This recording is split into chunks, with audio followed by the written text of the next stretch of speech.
Item ಯಾವುದೇ ಇರಲಿ try ಮಾಡಿ ಆಚಿ ಚಿಕನ್ ಮಸಾಲಾ. ಸದ್ಯ IPL ಉಚಿತ ಟಿಕೆಟ್ ಚರ್ಚೆ ಬಹಳಷ್ಟು ಜೋರಾಗಿದೆ. ಈಗ ಕಾಂಗ್ರೆಸ್ ಶಾಸಕರಿಗೆ ಸಂಸದ ತೇಜಸ್ವಿ ಸೂರ್ಯ ಕ್ಲಾಸ್ ತೆಗೆದುಕೊಂಡಿದ್ದಾರೆ. ಕಾಶಪ್ಪನವರ ಹೇಳಿಕೆಗೆ ತೇಜಸ್ವಿ ಸೂರ್ಯ ತೀವ್ರವಾದಂತಹ ಟೀಕೆಯನ್ನ ಮಾಡಿದ್ದಾರೆ. ವಿಧಾನಸಭೆಯಲ್ಲಿ ಇಂತಹ ವಿಷಯಗಳು ಚರ್ಚೆಯಾಗುವಂತದ್ದು ಬೇಕಿತ್ತಾ ಅಂತ ಪ್ರಶ್ನೆ ಮಾಡಿದ್ದಾರೆ. ಜನರ ಜ್ವಲಂತ ಸಮಸ್ಯೆಗಳು ಚರ್ಚೆ ಮಾಡೋದಕ್ಕೆ ಬೇಕಾದಷ್ಟಿದೆ. ಅವೆಲ್ಲವನ್ನ ಬಿಟ್ಟು IPL ಟಿಕೆಟ್ ಬಗ್ಗೆ ಚರ್ಚೆ ಮಾಡಿದ್ದೀರಾ?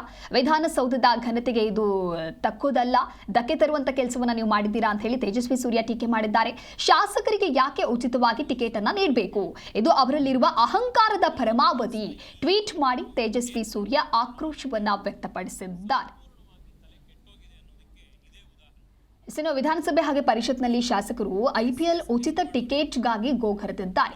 ಕನಿಷ್ಠ 5 ಟಿಕೆಟ್ ಅನ್ನಾದ್ರೂ ನಮಗೆ ಕೊಡಿಸಿ ಅಂತ ಹೇಳಿ ಸ್ಪೀಕರ್ UT ಖಾದರ್ ಅವರ ಬಳಿ ನನ್ನ ಮನವಿಯನ್ನ ಮಾಡಿಕೊಂಡಿರ್ತಾರೆ.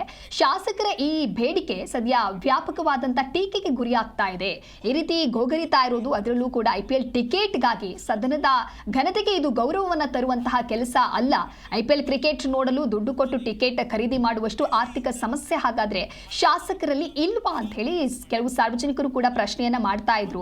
ನಾವು ಹೋಗಿ ಸಾಮಾನ್ಯ ಜನರಂತೆ ನಿಂತ್ಕೊಂಡು ಅಲ್ಲಿ ಕ್ರಿಕೆಟ್ ಅನ್ನ ನೋಡ್ಬೇಕಾ, ಫ್ಯಾಮಿಲಿ ಅವರನ್ನ ಹಾಗೆ ಕರೆದುಕೊಂಡು ಹೋಗ್ಬೇಕಾ ಅಂತ ಹೇಳಿಯೂ ಕೂಡ ನೆನ್ನೆ ಕಾಶಪ್ಪನವರು ಪ್ರಶ್ನೆಯನ್ನ ಮಾಡ್ತಾರೆ. ಇದಕ್ಕೆ ಸಂಬಂಧಪಟ್ಟಂತೆ ಸ್ಪೀಕರ್ ಕೂಡ ಉತ್ತರವನ್ನ ಕೊಡ್ತಾರೆ. ಇದಕ್ಕೆ ಸಂಬಂಧಪಟ್ಟಂತೆ DKಶಿ ಅವರ ಜೊತೆಗೆ ನೀವು ಮಾತನಾಡಿ ಅನ್ನೋದಾಗಿಯೂ ಕೂಡ ಉತ್ತರ ಕೊಡ್ತಾರೆ. ಸದ್ಯ ಇದಕ್ಕೆ ತೇಜಸ್ವಿ ಸೂರ್ಯ ಅವರು ಟೀಕೆ ಮಾಡಿದ್ದಾರೆ.